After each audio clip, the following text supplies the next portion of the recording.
Delvina është ndër qytetet që zhvillimet e vrullshme të kohës e kanë lënë disi në skaj, por edhe kjo ka të mirën e saj, sepse zhvillimi sjell me vete edhe ndotjen mjedisore e akustike, ritmet e jetës që të mbushin me stres e të largojnë me njerëzit. Delvina ka ndëruar disi faqe me investime të rigjenerimit urban në organizimin ndryshe të sheshit kryesor. Nëse pyet se përse ja vlen të jetosh në Delvin, përgjigjja që merr është e sinqertë dhe që ka brenda pëlqyeshmërinë e banorëve që tregojnë se përse nuk e braktisin apo përse kanë ardhur për të jetuar këtu nga Gjirokastra apo Pelena.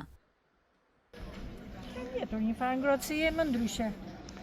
Afër spitali, afër pazari, më e qetë jam nga shëndeti. Çdo lloj njeriu i lindur atje ku ka lindur është i lumtur të kaloj jetën, nuk ka si o gjaku tënd që quhet Delvina e Madhe.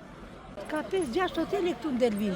Vin, i hedhin për internet dhe vin këtu. Delvina është plot në Beha, me turizëm.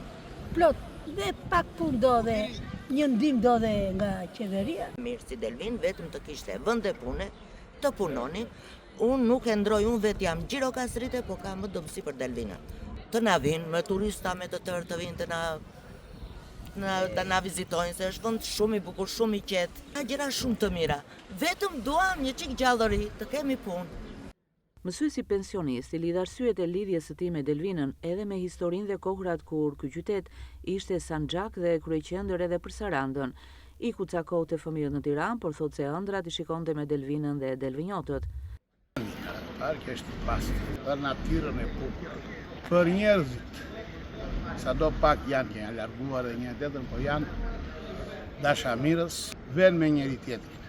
Delvina ka një histori. Dhe historia e Delvinës është e lashtë, nuk është tani, që në kohën e Finikit të lashtë, e cila u shkatërua dhe administrata asaj kohe të më shpëngurën në Delvinë.